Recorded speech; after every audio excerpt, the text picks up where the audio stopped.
I saw on the news site said the economy's getting better. The unemployment rate just hit an 8-year low, which sounds good. Like, it sounds like people are finally getting back to work. But as far as I can tell, it's just because everyone became an Uber driver. Like, Obama wants you to think this country is creating jobs, but it's not. This country created one job, which is Uber driver, and then we all signed up for it. So like now our entire economy is based on the fact that we take turns giving each other a ride to the airport in exchange for the same $30. Because everybody, no matter what they want to do, their fallback plan now is to become an Uber driver. Which is weird, because when I was in philosophy class studying Nietzsche, they taught us that an Uberman was someone who could accomplish anything. But in the real world, it turns out an Uberman is someone who's failed at everything. And now Uber is getting so popular, it's putting taxi drivers out of business, which makes it the only industry where entitled white hipsters are taking jobs from honest, hardworking, illegal immigrants.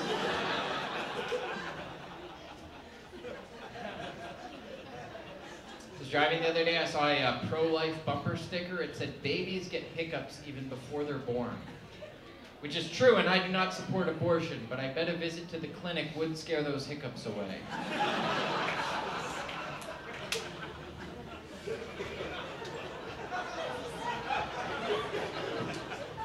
Like that because it's a pro-life joke that offends pro-life people.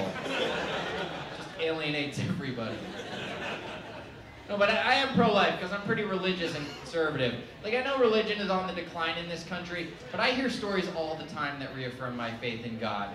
Like, I heard about this bus driver who got mugged and they shot him, but his life was saved because the bullets were stopped by a Bible in his pocket. I mean, that is a miracle. That God blessed that man with ridiculous Bible-sized pockets.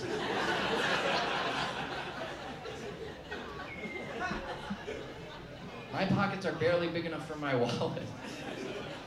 By the way, I think it's weird that men carry wallets with them and girls have to carry an entire purse everywhere they go. Like, why do women need something 10 times bigger to carry 30% less money?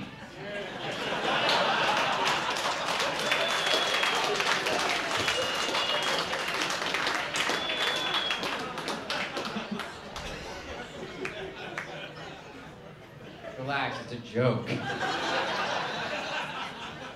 gender wage myth is a joke. I've done stand-up in more conservative areas before. I once did a show in Anchorage, Alaska, which is a beautiful city, but they're like a lot more conservative than most big cities. Like most big cities have like gay neighborhoods. Like where I live in LA, there's an area called West Hollywood.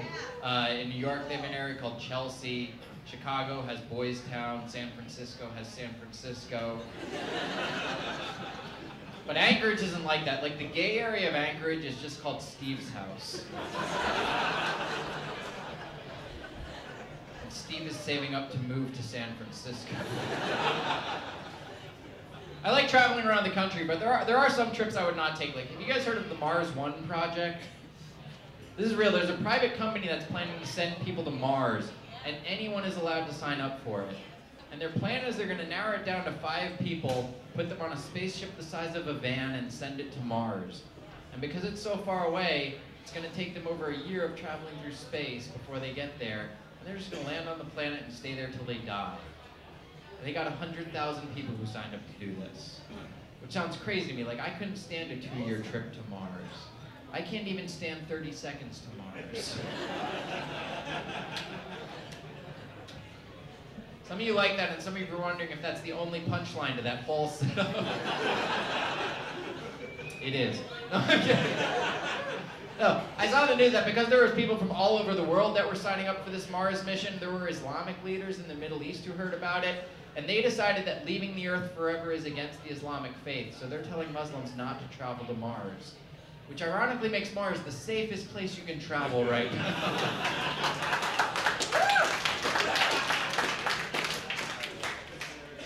Different reaction than that gets in LA. Some people don't like that joke because it's not politically correct. It's just actually correct. People are afraid to make fun of Islam. We should make fun of Islam just like any other religion. We should make fun of ISIS. Like, this is a real tweet that ISIS sent out. They said they're going to take over Rome and throw homosexuals off of the Leaning Tower of Pisa. which means in one sentence they did the two worst things you can do on the internet. They bullied gay people and made a grammar mistake.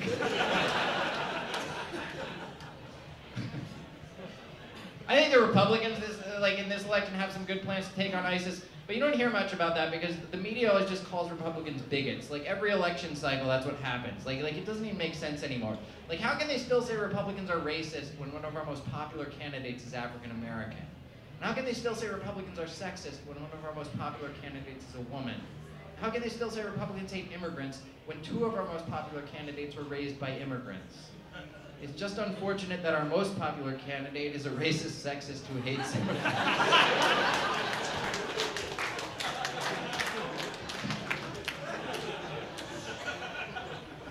I just don't like political correctness. I don't know. I just like sometimes I don't even know which is the politically correct side of an issue to be on, and it comes up at like such weird times. Like I was talking with a friend at work about Stephen Hawking. You know who he is, the astrophysicist with ALS. And my friend goes, "Oh, I don't like him. He's a known anti-Semite." And I'd never heard this before, but I went home and looked it up, and this is true. A lot of Jewish people think some things that Stephen Hawking has said are anti-Semitic, which is confusing because now I don't know which disenfranchised group I'm supposed to side with. Like Jewish people or disabled people. Just don't get me wrong, it's horrible if Stephen Hawking is an anti-Semite, but it's great that he overcame incredible odds to become an anti-Semite.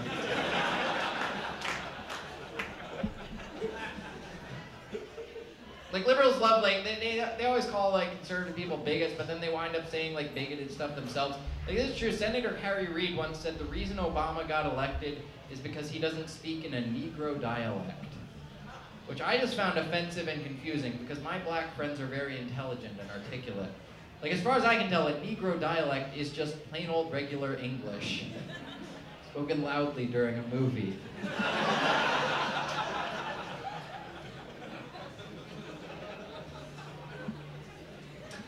But political correctness, it's gotten so bad now, people will just say things like that they don't even believe, that aren't even true just because it's politically correct. Like all these people saying that Caitlyn Jenner is beautiful. You don't have to say that. No one actually believes that Caitlyn Jenner is beautiful. I'm sorry, if you don't believe that, here's how you can get them to change their tune really quickly. The next time one of your liberal friends says how beautiful Caitlyn Jenner is, say, you know, you're right, and now that you mention it, you know who you look like.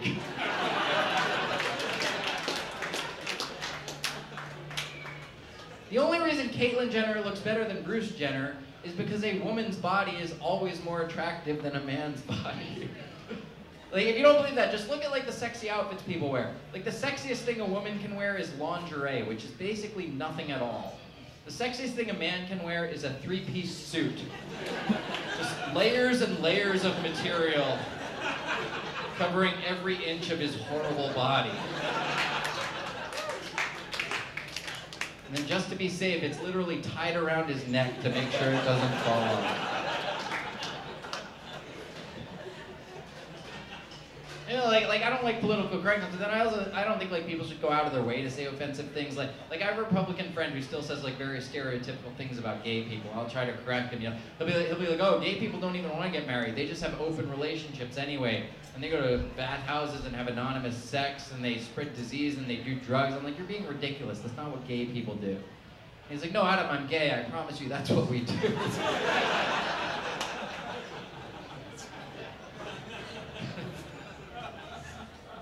I dinner here at TGI Fridays the other night. I'll tell you what I like to do when I go to TGI Fridays, and you guys should try this. I like to call up and make reservations for a Friday, and then I just show up on Tuesday and insist that in here it's always Friday. No matter how annoyed they get, they still have to seat you, because you don't need reservations at TGI Fridays.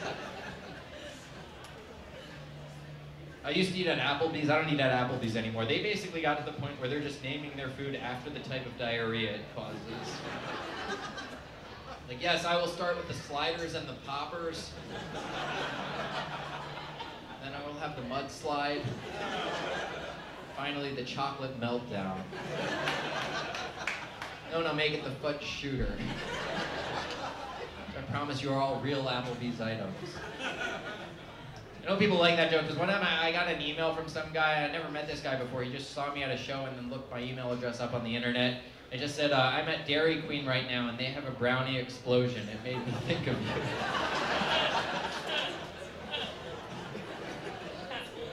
I saw they have a tilted kilt now in the Lehigh Valley. You guys been to tilted kilt? That's like somebody who was working at Applebee's and said, we need to find a way to get customers in here without fixing the food.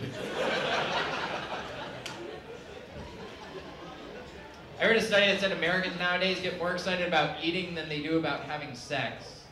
Which sounds crazy, but that is like reflected in like the metaphors we use. You know, like kissing is first base, and fooling around is second and third base, and having sex is a home run. But 2 eggs, bacon, hash browns, and pancakes is a grand slam. Denny's fans in the crowd.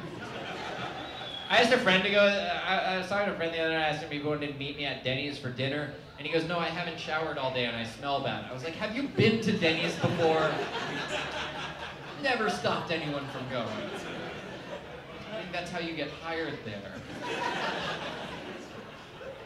Denny's is the only restaurant so classy that it's usually attached to a Motel 6.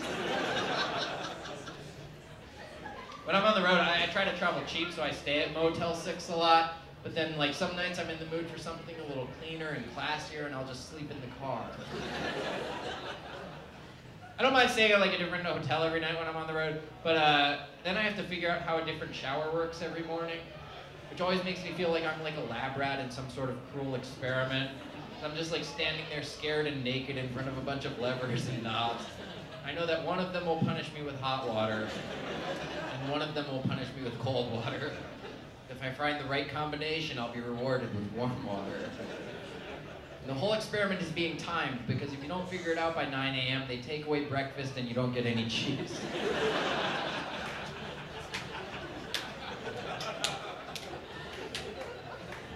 I went on a road trip in New Zealand over the summer, which is beautiful, but it's like dangerous driving there because the roads are very narrow and windy, plus there's just sheep on the loose everywhere. It's like you come around a turn, you're like, oh my gosh, there's 50 sheep in the road. No, 51, 52, and then you fall asleep and crash.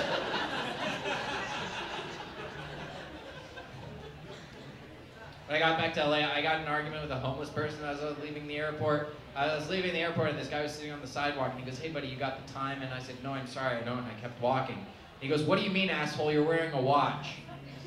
I turned around, I was like, I haven't reset the time yet. I honestly don't know what time it is. He goes, well, why are you wearing it? I said, because I don't need the watch to tell time. There's clocks everywhere. The watch is just an expensive status symbol to show that I have more money than people like, you're right, I'm an asshole.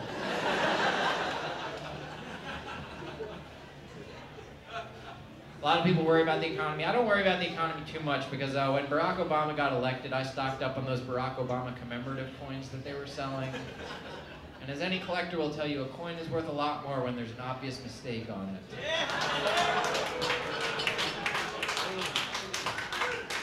A mixed reaction. Hear a few tolerant, open-minded liberals booing another point of view. I'm sorry that for the first time in your life, a comedian's not on your side.